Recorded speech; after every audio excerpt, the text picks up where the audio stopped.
Então, dando prosseguimento à nossa ciclo de palestra, de aula, obrigado pela aula que se nos deu. Eu agora chamo o André Galisco, que vai prosseguir essa nossa palestra. Boa tarde a todos. Queria agradecer também, sem me alongar muito aqui, o convite, a oportunidade. A ideia aqui é mais passar por alguns pontos específicos de modelagem de projetos, de estudo de viabilidade financeira. Eu sei que a gente tem um horário reservado ao final para debates, mas a intenção não é ficar só eu me expondo e vocês depois perguntarem, mas me interrompam, levantem os pontos assim que vocês acharem que seja necessário algum tipo de esclarecimento adicional. Eu vou começar explicando algo que talvez não seja óbvio, porque desse início, que é a diferenciação de PPP e concessão, mas o professor já estava comentando um pouco sobre a dificuldade, às vezes, de explicar lá fora os modelos de PPP do Brasil, né? E aí são as particularidades, né? Boa parte dos problemas que a gente tem quando tem que explicar para o investidor estrangeiro um modelo de negócio ou um negócio não é um negócio, assim, a tal da jabuticaba, né? As coisas que só existem no Brasil. Então, no mundo inteiro, concessão e PPP é a mesma coisa. Todas as concessões são PPP, são modalidades de parceria público-privada. Aqui no Brasil, concessão comum e PPPs, que são duas modalidades de concessão, são regidas por duas leis distintas. Então, o professor falou um pouco de economia, eu vou falar um pouco de lei agora.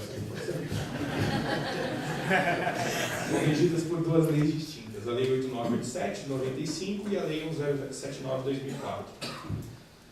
Mas como nós, economistas, gostamos de puxar do nosso lado, esse viés economicista sempre, né? A gente tem um problema sério de autoafirmação, que a gente passa um ano na faculdade discutindo se economia é ciência ou não é ciência, então aquilo afeta a nossa autoconfiança.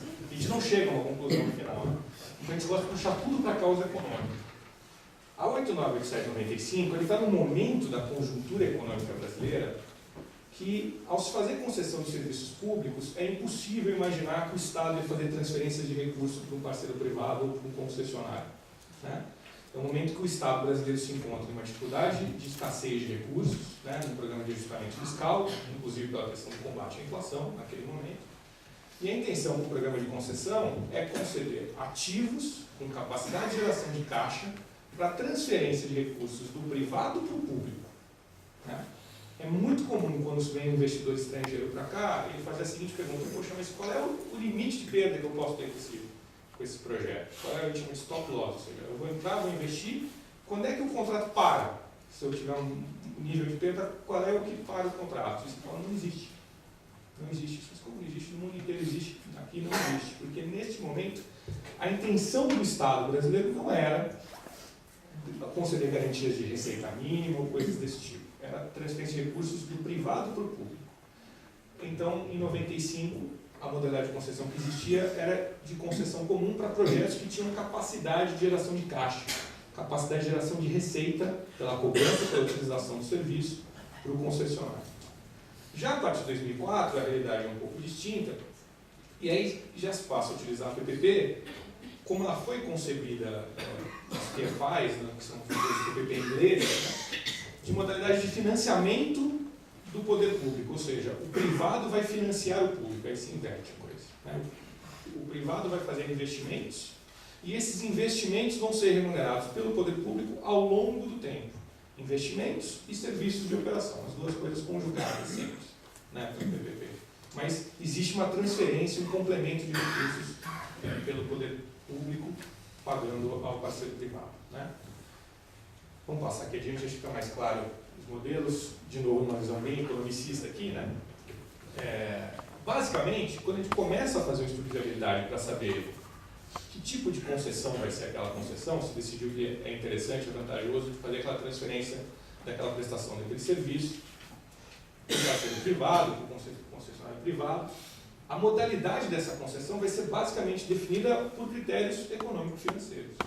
Então, o que vai ser essa divisão da concessão onerosa para uma concessão comum? É divisão econômica, não é da legislação, né, que eu fiz aqui. O que seria uma concessão onerosa? É um projeto cuja receita estimada pelo projeto, vamos pegar o caso de rodovias, eu tenho uma demanda, tem uma tarifa que eu vou cobrar, né? Aquilo é capaz de gerar uma receita para o projeto. E quando eu analiso os investimentos e os custos operacionais que eu transferi ao concessionário, eu chego a uma rentabilidade que é considerada excessiva para o risco do projeto. O que eu quis dizer com isso? Sempre a análise de rentabilidade vai estar associada ao risco que eu transferi. Qual é o risco que o parceiro privado está assumindo? Né? Como bem explicou o professor, qual é o mínimo risco que a gente vai ter? Letra do Tesouro, por exemplo. Né? Não existem negócios abaixo da rentabilidade da letra do Tesouro. Por quê? Porque se eu vou poder ficar em pijama em casa ganhando aquilo, eu não vou ter a dor de cabeça de contratar gente, fazer obras, operar. Então, todos os negócios que existem na economia, na economia estão acima da taxa livre de risco, que a gente chama, que seria a letra do Tesouro, uma taxa Selic. Né? Mas muitas vezes eu posso ter um projeto específico que, quando eu analiso aquela receita tarifária do projeto, eu entendo que é possível o privado assumir aquele risco, assumir aquela operação, aqueles investimentos com uma taxa de rentabilidade inferior à que o projeto gera. Como é que eu reduzo essa rentabilidade? Imponho uma outorga. E o que é essa imposição dessa outorga? Eu posso cobrar dinheiro, eu posso impor a obrigação de manutenção de outras vias que não são aquelas pedagiadas, eu posso impor mais investimentos. Então, eu coloco custos adicionais, investimentos adicionais, desembolsos adicionais, como forma de reduzir a rentabilidade do parceiro privado, do concessionário. Né? Uma concessão comum seria aquela que você poderia imaginar que a rentabilidade é adequada, ou seja, a receita que ele gera, a lucratividade que ele gera, a rentabilidade versus os custos, os investimentos e o risco que o projeto tem associado a ele são compatíveis, portanto, não exige nenhum tipo de redução da rentabilidade. A concessão patrocinada, que está dentro do arcabouço legal já, da 11079, ela vai ser justamente uma concessão onerosa com sinal invertido. Ela é um projeto onde a receita gerada versus os custos, os investimentos e o risco é insuficiente para garantir a atratividade do setor privado. Ou seja, eu tenho um volume de investimento, um volume de custo operacional e um risco associado àquele projeto que a receita não dá conta de remunerar de forma adequada, não dá conta de remunerar de uma forma que eu garanta a atratividade do setor privado. Então, o que o Estado faz? Ele patrocina aquela concessão. Ele paga contraprestações pecuniárias ao longo dos anos para elevar a receita e gerar a tira adequada. Já a concessão administrativa, ele se difere não só do ponto de vista financeiro, mas também do ponto de vista legal, porque a concessão patrocinada, assim como as outras modalidades, são concessões de serviços públicos, obrigatoriamente, que a Constituição define, né? Aquilo que é serviço público. Já a concessão administrativa, ela é mais ampla, é para serviços de interesse social. Então, vamos dar um exemplo específico. Habitação. Né? Habitação é algo que o Estado desempenha, uma função do Estado desempenha, habitação popular, por exemplo, mas não é um serviço público. Eu não posso fazer uma concessão patrocinada de habitação. Eu tenho que fazer uma concessão administrativa de habitação, porque é de interesse social, por definição. Né? E neste caso, eu não tenho cobrança de tarifa numa concessão administrativa.